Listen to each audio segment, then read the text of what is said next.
The man pulled into the parking lot, and Cameron was already laughing before the engine cut out. A beat-up old car, paint peeling in broad patches, hood speckled with rust spots that caught the morning light like open wounds. It looked like something dragged from a salvage yard on a dare. The man stepped out late 30s, work boots, jeans with a worn-out knee, and lifted a 6-year-old boy down from the passenger seat, a boy clutching a thick picture book full of vintage cars.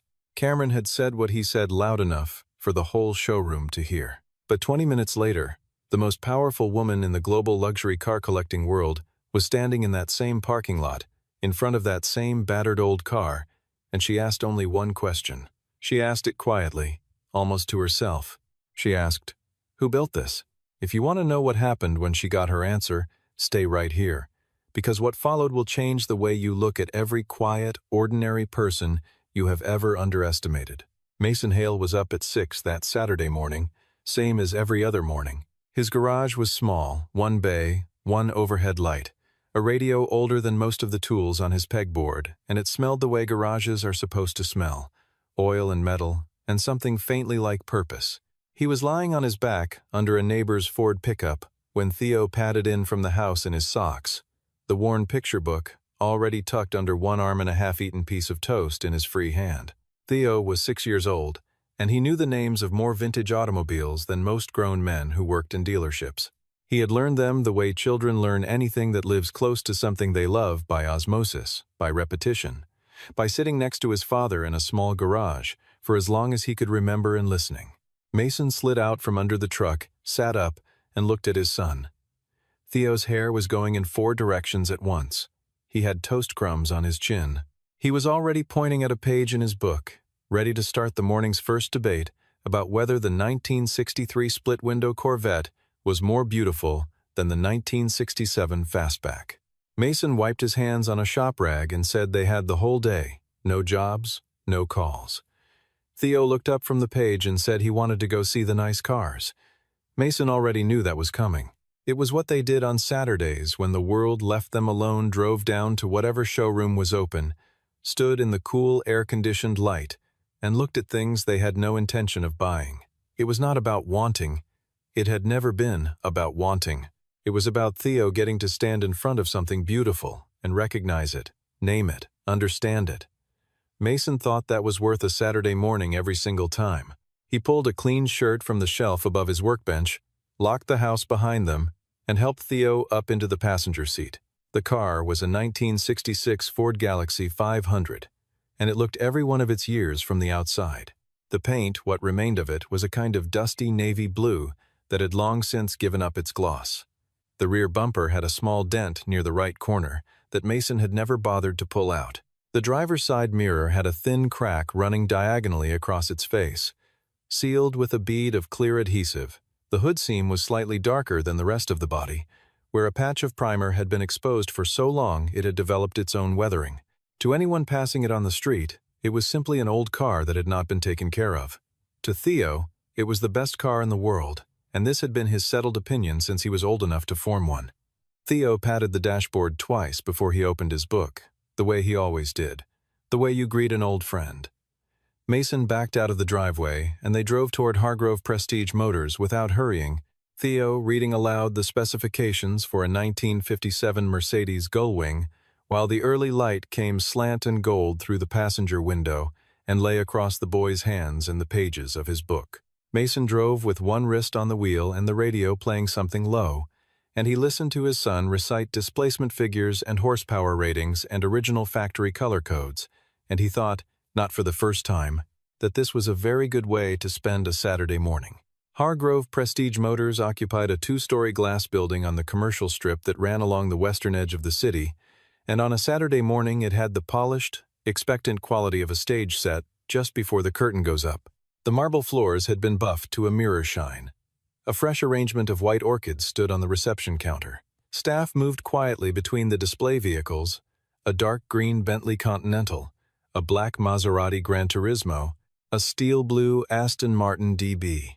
12 at the center of the main floor like a sculpture installed for the express purpose of making people feel something.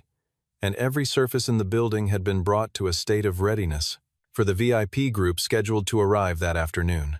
Cameron stood near the north-facing windows with a small coffee in one hand and his phone in the other, and when the old Galaxy rolled into the guest parking bay outside, he turned to the colleague nearest him and said what he said. He said it the way people say things they have said 100 times before, things that have become reflexive, things that feel like wit, but are actually only habit. The habit of measuring a man by what he drives, and finding him wanting before he has had a chance to speak. The comment got its small laugh. Cameron straightened his jacket and waited. Mason came through the glass doors with Theo's hand in his. The boy saw the Aston Martin immediately, his whole face reorganized around it, mouth slightly open, eyes wide and working. He tugged Mason toward it without asking permission, pulling with that particular urgency that children reserve for things that exceed their expectations. Cameron crossed the floor at a measured pace, performing the approach, assessing as he walked. He took in the boots, the jeans, the faint trace of oil that no amount of hand washing ever quite removes from the skin of someone who works with their hands every day. He said they were welcome to look around, in a tone that did not mean that. When Theo reached out and laid one careful fingertip on the lower edge of the Maserati's door, not scratching, not pressing, just touching, the way a child touches a thing he has only seen in pictures, Cameron said, loudly enough, that the boy should keep his hands to himself. He said that people who were not buying should not be touching. He said it with the specific efficiency of someone who had learned to do maximum damage with minimum words. Theo pulled his hand back. He looked up at his father with the expression children wear when the world has done something they do not yet have the vocabulary for. Mason knelt down to his son's level. He kept his voice even and quiet. He said that it was all right, that looking was enough, that looking was actually its own whole thing. Then he stood up, took Theo's hand again, and walked deeper into the showroom, as if nothing at all had happened. Cameron watched them go. He took out his phone and photographed the Galaxy through the window, where it sat in the parking lot, looking exactly like what it appeared to be, and he sent the photograph to the staff group with a caption and an emoji, and received back the small, validating laughter that these things are designed to produce. Mason stood in front of the Aston Martin DB12 for a long time. Not the way a man stands in front of something he wants, the way a man stands in front of a document he is reading. His eyes moved slowly along the door shut line, along the pressed edge where the front quarter panel met the hood, down to the lower sill where the body met the rocker. His father's eyes, his professional eyes, which he had never fully turned off even when he was trying to live a smaller, quieter life than the one he had trained for. He noticed, without particularly meaning to, that the door shut line on the rear passenger side was out by roughly 0.8 of a millimeter at its trailing edge. It was the kind of error that required specialized instruments to measure and years of experience to detect by sight. He noted it the same way he would note a slightly sharp note in music, not critically, just accurately, the way people with a trained ear cannot help hearing what they hear. What Cameron could not have known, standing in his showroom in his good jacket with his coffee growing cold, was what Mason had been before he became a man who drove an old Galaxy to a Saturday car show and let strangers talk down to him in front of his son. What Cameron did not know, because it was not written on Mason's boots, or his jeans, or the faint old oil in the creases of his knuckles, was that Mason Hale had spent the first decade of his working life as the lead restoration engineer at Pemberton and Vale Automotive Atelier, a private workshop outside London that took on the restoration projects that everyone else refused, not because the projects were undesirable, but because they were considered impossible. The kind of work that required not just technical precision but a quality that could not be taught or listed on a resume, the ability to look at a ruined, half-destroyed piece of automotive history and understand, at a cellular level, what it had originally been, and to bring it back to that state by force of knowledge and patience, and a kind of grief-adjacent love for the thing itself. Mason had rebuilt a 1962 Ferrari 250 GTO that had been 50% destroyed in a warehouse fire in 1971, a car that the restoration community had declared a total loss, beyond recovery, a project not worth beginning. Mason had spent 3 years and 7 months on it, working from partial factory records, period photographs, measurements taken from the one surviving sister car, and his own understanding of how Ferrari had worked in that era, the particular grammar of their panel construction, and their paint application, and their leather work. The car had sold at auction in Geneva for $11.4 million. The auction catalog had used the phrase, "miraculous recovery." Mason had used the phrase, "a lot of Saturday mornings." He had left Pemberton and Vale not because his career was finished, but because his wife was. Elena had been diagnosed late, the kind of late that closes off most roads. He had come home to Virginia, and he had been with her for the last 22 months of her life, sitting with her through the slow hours, driving her to appointments, reading to her in the evenings when the fatigue was too heavy for conversation. He had been as present as a person can be for another person, and it had not been enough to keep her, which was the one thing that no amount of skill or patience or love could correct. After she was gone, he had stayed because Theo was 3 years old and needed his father more than the restoration world needed Mason Hale. The workshop in London had written twice. He had not answered either letter. The garage in the back of a rented house in a quiet Virginia neighborhood was enough. The neighbor's pickup, the occasional referral from the local parts shop, the weekend Saturday drives with his son. He had made it be enough, and he had done this deliberately, with the same intentionality he brought to everything, because the alternative to want more, to reach for the work he was actually built for, and to do that alone had seemed, in those first years, like a second loss. He was not prepared to survive. The Range Rover that pulled into the Hargrove parking lot at 10:47 that morning was the color of obsidian and made almost no sound. It parked with the careful precision of a vehicle whose driver was accustomed to parking in places where being noticed arriving was part of the point. Violet Ashenfield stepped out and took the morning air in one measured breath, the way she took in most things completely, without waste. She wore a gray linen blazer over a white shirt, dark trousers, flat shoes that were expensive in the specific way that expensive things are, when they have stopped trying to announce themselves. The only piece of jewelry she wore was a watch on her left wrist, a Patek Philippe from 1962 that had belonged to her grandfather, the man who had founded Ashenfield Automotive Legacy 41 years ago, in a converted warehouse in Connecticut with 3 cars, a set of second-hand tools, and the conviction that the history of the automobile was worth preserving, the same way the history of painting was worth preserving. Carefully, completely, with the understanding that once something is truly gone, it is gone. Her grandfather had told her, when she was 8 years old and already obsessed, that the difference between a collector and a custodian was whether you understood that the car had existed before you and would outlast you, and your job was only to get it safely to the next person who deserved it. Violet had been operating from that principle for 31 years. Amelia, her senior assistant, came around from the passenger side with a tablet already open, already reading the afternoon schedule. Violet nodded once, which meant she had heard, and walked toward the showroom entrance without breaking stride. Xavier, the showroom manager, appeared in the doorway approximately 4 seconds after Violet's car had been visible from the reception desk, a feat of attentiveness that represented considerable effort and was received by Violet as nothing more than baseline professional courtesy. She shook his hand. She declined the offered champagne.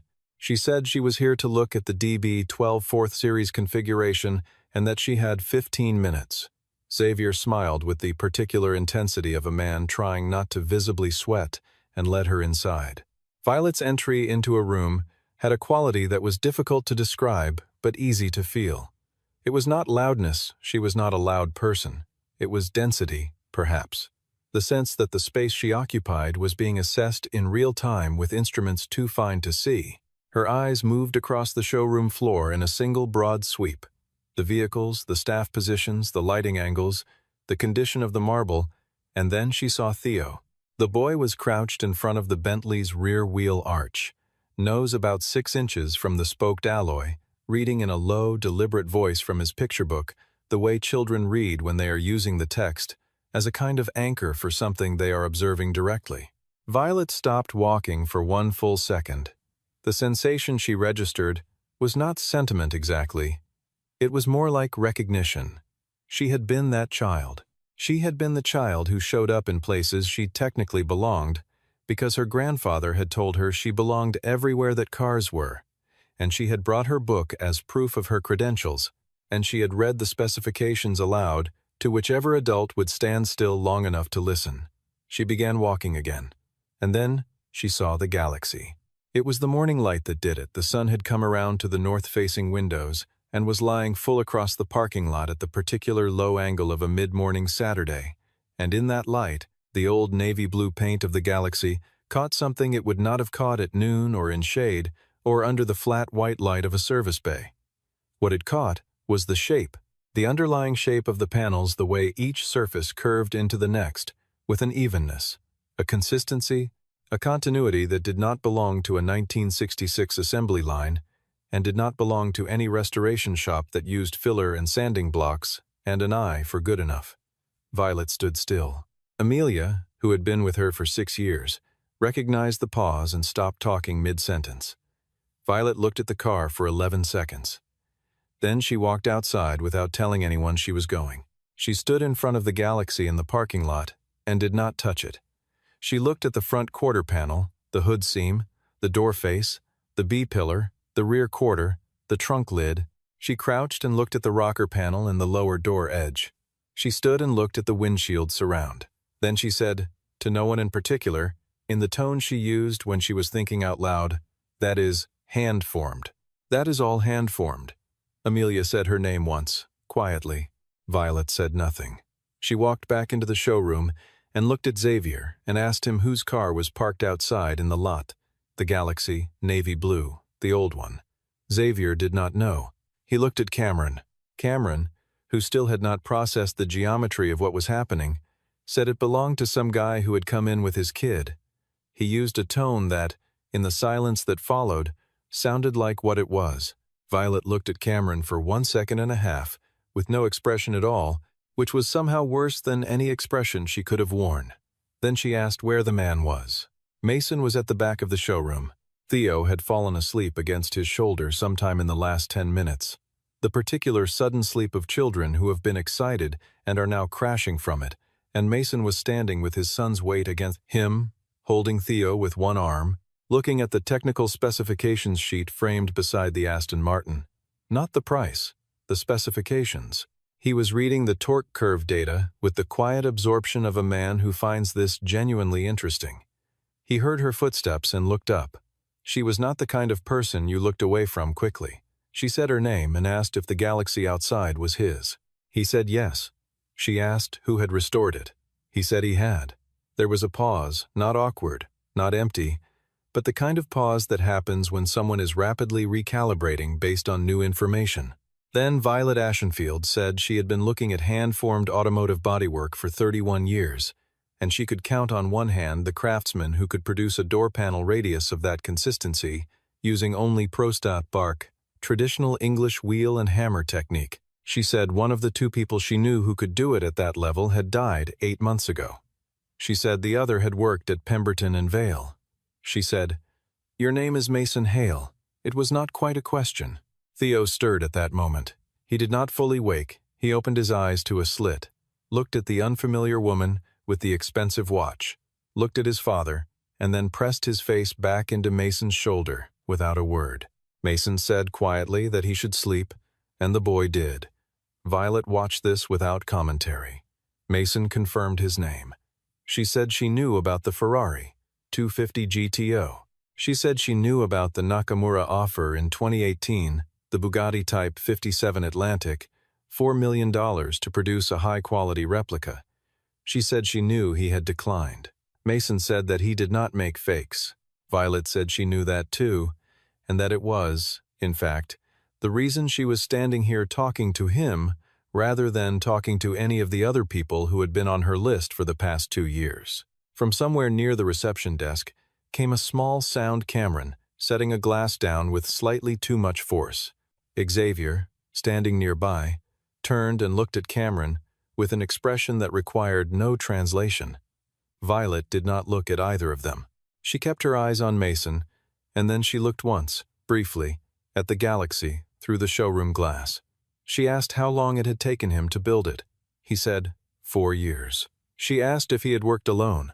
He said that Theo had been there from when the boy was 2 years old, sitting on the workbench, then on the floor, then on a stool that Mason had cut down to the right height. He did not explain what the car meant, and she did not ask him to.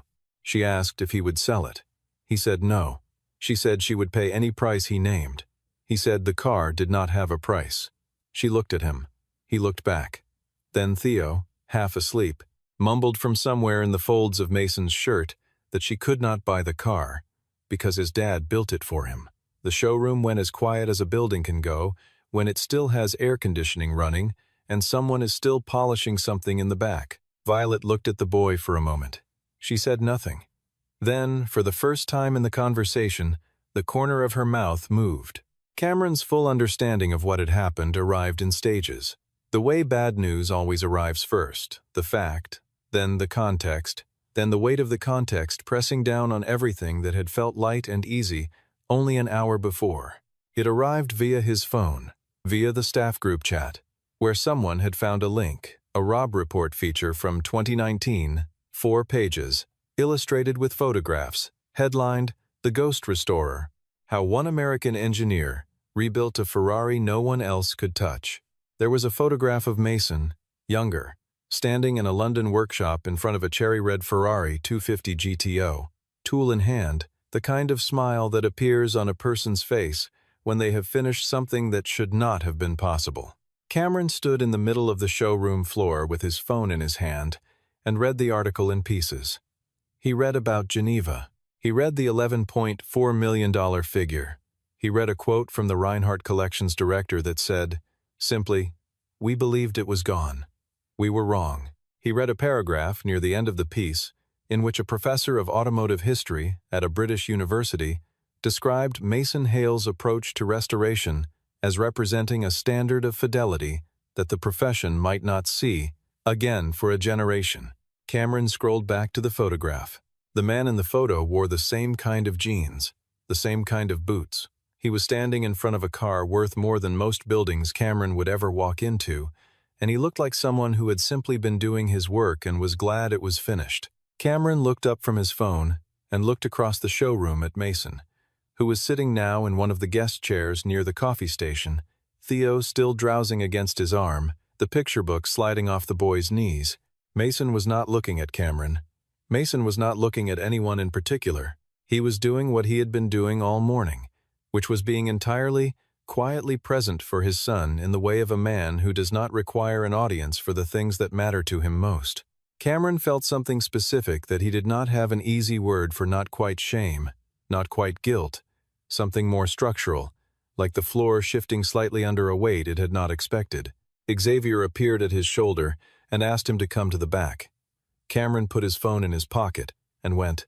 Violet's actual meeting, the one Xavier had been preparing for since 8 in the morning, was brief and conducted in a corner of the showroom at a table that the staff had set with water and a small plate of things no one touched. Amelia sat to Violet's right. Mason sat across from her.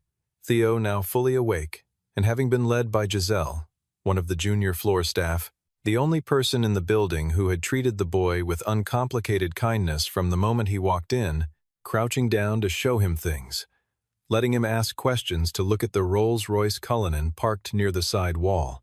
Violet spoke plainly, the way she always spoke, as if she had decided long ago that the time spent on preamble was time stolen from the conversation itself. She explained the Heritage Project, a traveling exhibition of restored vintage automobiles, 27 cities across 3 continents, over 3 years, representing the most significant vehicles in post-war automotive history. 6 cars still needed to be restored from incomplete original condition chassis work, body forming, interior reconstruction, mechanical rebuilding.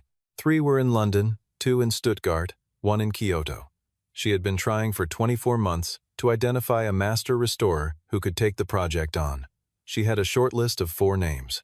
3 had already been hired by museum programs or private collectors who could offer more stability. The 4th had left the industry.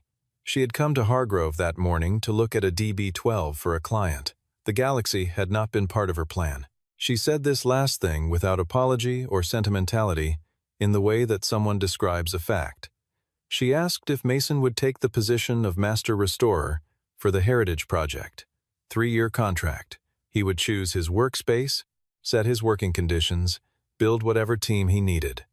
Travel limited to a maximum of 4 trips per year, no trip exceeding 2 weeks. His name on all official documentation, all exhibition materials, all catalog entries.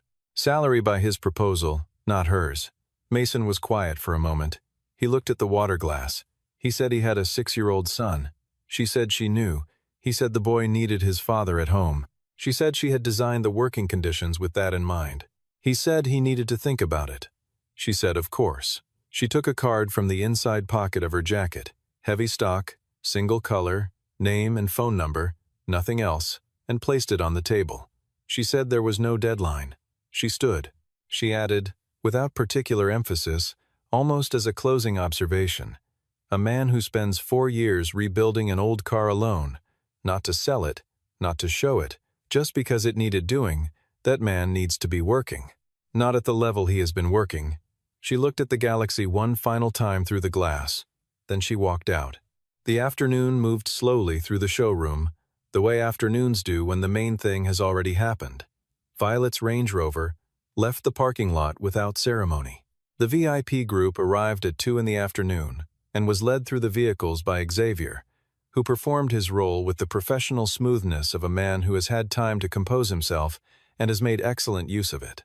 He described horsepower figures and bespoke color options, and the lead times for special configurations with the particular fluency that high-end sales requires the ability to talk about money as though it were simply a unit of measurement, like centimeters or degrees, without any of the freight that money actually carries. Cameron was present and professional and did not make unnecessary conversation.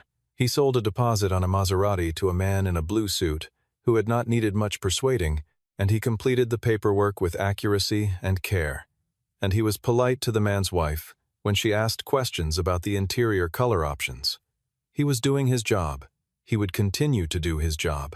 But something had been recalibrated that morning in a way that did not have an off switch, and Cameron was aware of it as a kind of low, persistent hum beneath the ordinary sounds of the afternoon. A reminder that arrived each time he walked past the north-facing window and saw the empty parking space where the galaxy had been. He crossed paths with Mason once by the coffee station, where Mason was standing with Theo and waiting for a water for the boy. Cameron stopped. He did not offer a speech. He said that he had been wrong, and that he was sorry to Mason, and to the boy. That was all. Mason looked at him. He said he knew. There was a pause between them that was neither hostile nor warm, but honest, and then it was over, and Cameron moved away. What had happened between them was small in the architecture of the larger day, but it was real, and Mason registered it as such, and let it be what it was. Giselle brought Theo a cup of water and a wrapped candy from the reception dish, and Theo said thank you with great seriousness, and Giselle laughed.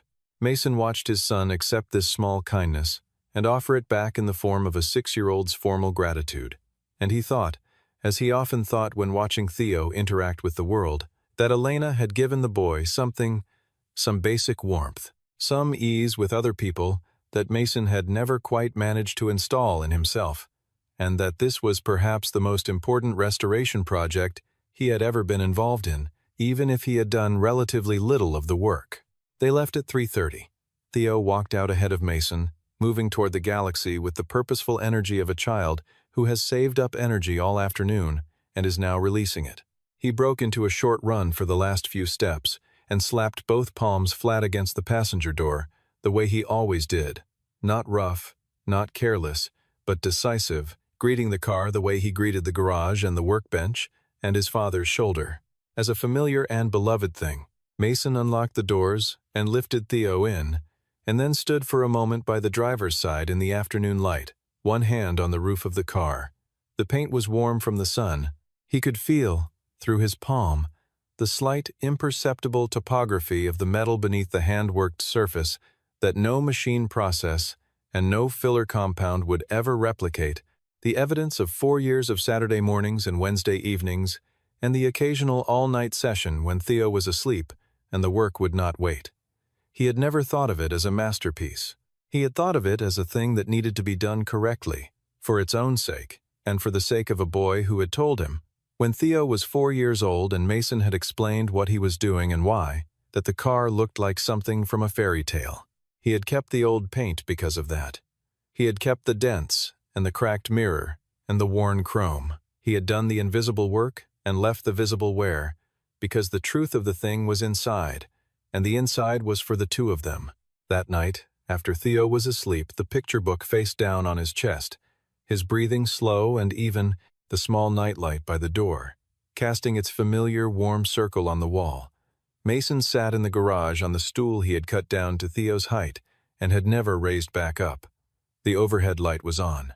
Violet's card was on the workbench between a number 12 wrench and a jar of metal polish. He looked at it. The card had her name and a phone number. That was all. He thought about Elena. He thought about a specific evening, not long after they had moved back to Virginia, when Elena had been having a good day, one of the good days, when the fatigue lifted enough for her to come out to the garage and sit in the old folding chair he kept there for exactly that purpose. She had watched him work on the Galaxy's door frame, just sitting, not saying anything, and after a while she had said that she did not understand what he was doing, but she loved watching him do it. He had taken her hand and placed it on the bare metal panel and let her feel the surface he had been working. She had moved her fingers slowly across it and not said anything, and that silence had been the best review anything he had ever made had received. She had said one other thing, in those last months, that he had carried with him like a flat stone in a pocket. She had told him not to stop, not to make himself smaller for the sake of grief or guilt or the particular temptation to disappear into a manageable life, because a manageable life could not hurt you the same way the real one could. She had said it gently, without drama, the way she said most true things. He had promised her. He was not entirely sure, in the years since, whether he had kept that promise as fully as she had meant it. He looked at the Galaxy. 4 years. Alone, mostly. The English wheel from a retired coach builder in Maryland, who had given it to him for almost nothing because he recognized, in Mason, someone who would use it correctly. The leather for the interior sourced from a tannery in northern England that still processed hides the way they had in the 1950s, the same supplier the original factory would have used. The engine rebuilt to Concours standard, which meant not just functioning correctly, but functioning as it had functioned on the day it left the factory, with the same tolerances, the same sounds, the sound a well-made engine makes, when everything is exactly where it is supposed to be. He had done all of this in a small garage in Virginia while raising a son alone and answering calls about neighbors' pickups and lawn tractors. He had done it because it needed doing, and because Theo had been there watching, and because Elena had asked him not to stop. He sat for a long time without deciding anything. Then he turned off the light, but he did not go inside yet. He stood in the dark of the garage with his hand resting on the Galaxy's roof, listening to the sound of the neighborhood at night. A dog somewhere, a car passing on the road 2 blocks over, and through the small window that connected the garage to the house, the almost inaudible sound of his son breathing in sleep. He tapped the roof once, lightly, the way he always did with a car he had made, letting it know he was there, letting it know he knew it. Sunday came in cool and low-lit, the sky the color of old aluminum. Mason was already in the garage when Theo woke up not working, just sitting on the cut-down stool with a cup of coffee, looking at the Galaxy the way you look at something when you are trying to see it clearly, rather than the way you usually see it. Theo appeared in the doorway in his pajamas, hair still in its overnight chaos, and climbed up onto the stool next to Mason without asking, which meant there was barely enough room for both of them, and neither of them moved to make more. Theo looked at the car, and then looked at his father. He asked what Mason was thinking about. Mason said he was thinking about whether he wanted to build more cars. Theo considered this and asked what kinds of cars. Mason said the very old kind, the very valuable kind, the kind that lived in museums. Theo looked at the Galaxy for a moment, with the evaluative seriousness that he brought to most things. Then he said that no car was better than their car. Mason laughed, not the small, polite laugh of a man going through the motions, but a real one, unexpected, the kind that starts in the chest. He reached over and adjusted the collar of Theo's pajama top, which had been folded in on itself. He stood up. He picked up Violet's card from the workbench and looked at it one last time in the morning light. Then he put it in the front pocket of his shirt. He said they were going for breakfast first, and that he would tell Theo everything on the way back. Theo jumped down from the stool, seized his father's hand, and pulled toward the door. Mason let himself be pulled. They went out through the side door, and the garage door rolled down behind them, and the Galaxy stood alone in the quiet interior, with the morning coming gray and soft through the high window, and lying across the old paint, in a way that showed to anyone with the kind of eyes that knew what to look for, that beneath the rust and the faded color and the patient accumulation of years, every panel on that car was exactly where it was supposed to be, shaped by a man who understood that the difference between something ordinary and something extraordinary was not a matter of materials or money or time alone, but of the intention you brought to it and the willingness to do the invisible work without needing anyone to see it done.